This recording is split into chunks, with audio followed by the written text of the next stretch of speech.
Okey, Assalamualaikum dan selamat petang. Okey, hari ini kita akan belajar pasal topik 2. Topik 2 ni adalah berkenaan dengan cognitive development dalam logic matematik in early childhood lah. So, dalam topik ni kita akan mengupas tahap pemikiran kanak-kanak di setiap di certain usia lah.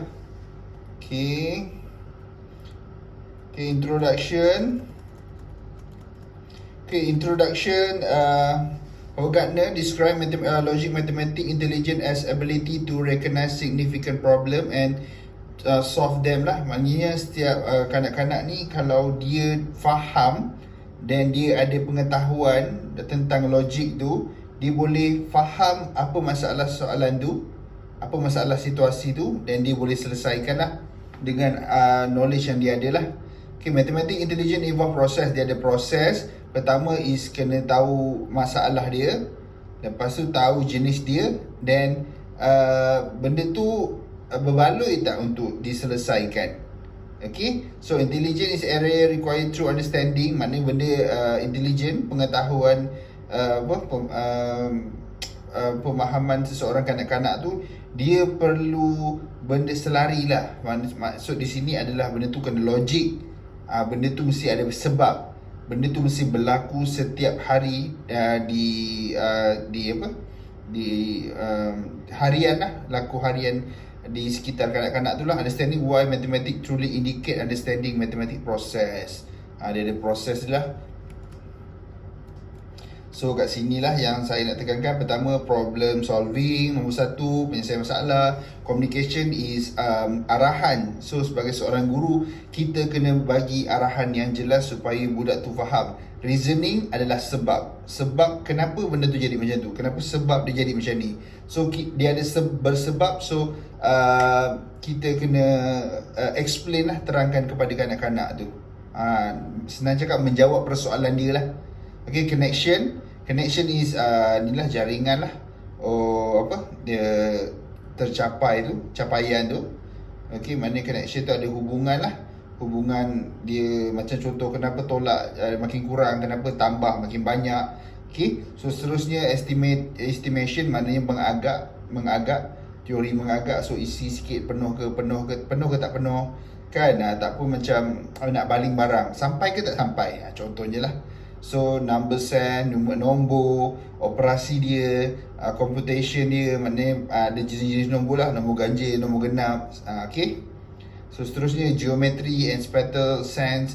Geometry ni macam bentuk lukisan lah, pandangan 2D, 3D, measurement, ukuran. Biasa kalau kat Malaysia kita guna cm, okay, mm ke. Okay, statistik dan probability ni. Statistik ni kita punya macam statistik macam dalam Melayu dia perangkaan. Kita cuba untuk ukur, contohlah masa dulu kan, dulu kita kira pasal COVID tu. Okay, kan kita tulis skala ni kan, negeri ni, pecahan-pecahan dia, itu adalah statistik. Okay, probability tu benda yang akan terjadi. Contohnya saya meramalkan kadar COVID ni bakal meningkat disebabkan tak patuh SOP contohnya. Okay, so seterusnya fraction and decimal. Yang ni lah fraction lah, dia ada apa orang cakap, fraction and decimal. Yang ni pasal perpuluhan tu lah, dia ada bentuk lazim lah, ada cara dia, ada operation dia untuk kita selesaikan masalah tu. Okay, seterusnya pattern dan relationship. Macam corak, relationship dia apa. Contoh kalau baju kotak-kotak, kena dengan kotak-kotak lah. Contoh nak padankan, aktiviti padankan 1, 2, 3. Okay, 1 dengan seekor kumbang, 2 dengan bunga, 3 dengan bola. Faham tak? So padankan, maknanya pattern tu dia ada berkait rapat. Okay, okay, milestone lah. Milestone ni maknanya setiap usia kanak-kanak tu, daripada bayi, apa yang dia patut tahu. So macam saya cakap kat awak sebelum ni, sebelum ni, mainan apa yang boleh dibelikan kepada kanak-kanak, apa yang sesuai kan dia digunakan.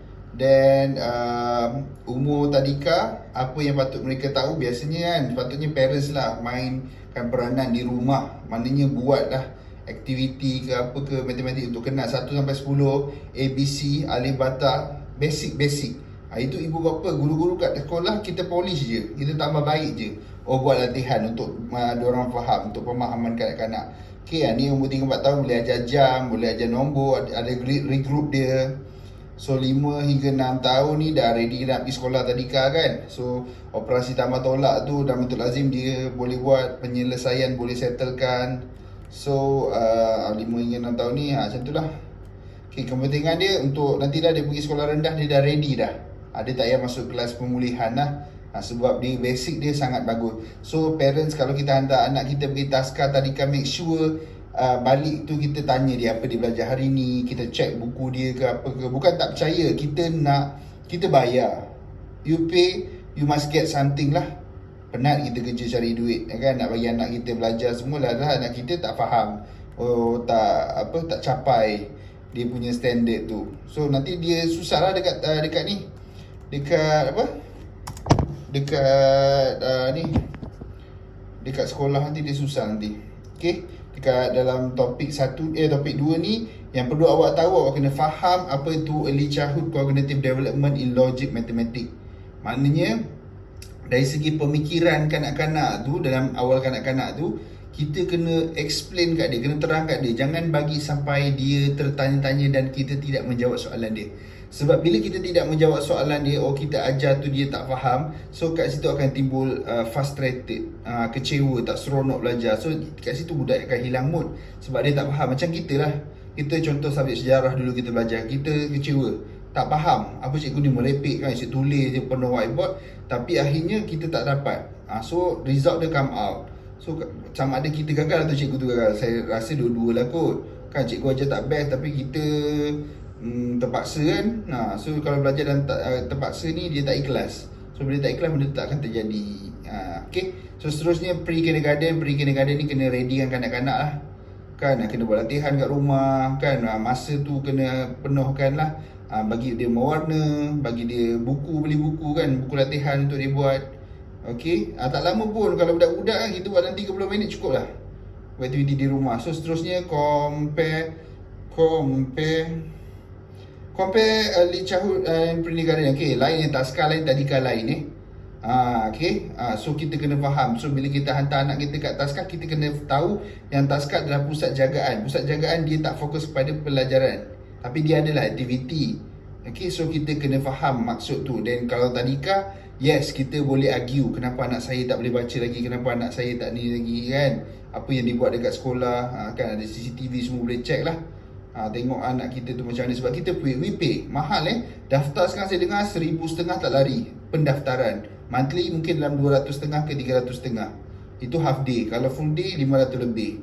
So per year awak bayar dah 5,000, 6,000 untuk anak awak. Then in up tak ada progress dan sebagainya. So kan kesian nak masa depan dia.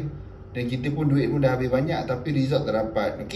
So itu saja untuk hari ni. So ada sebarang soalan boleh tanya saya dalam Telegram. Terima kasih. Assalamualaikum.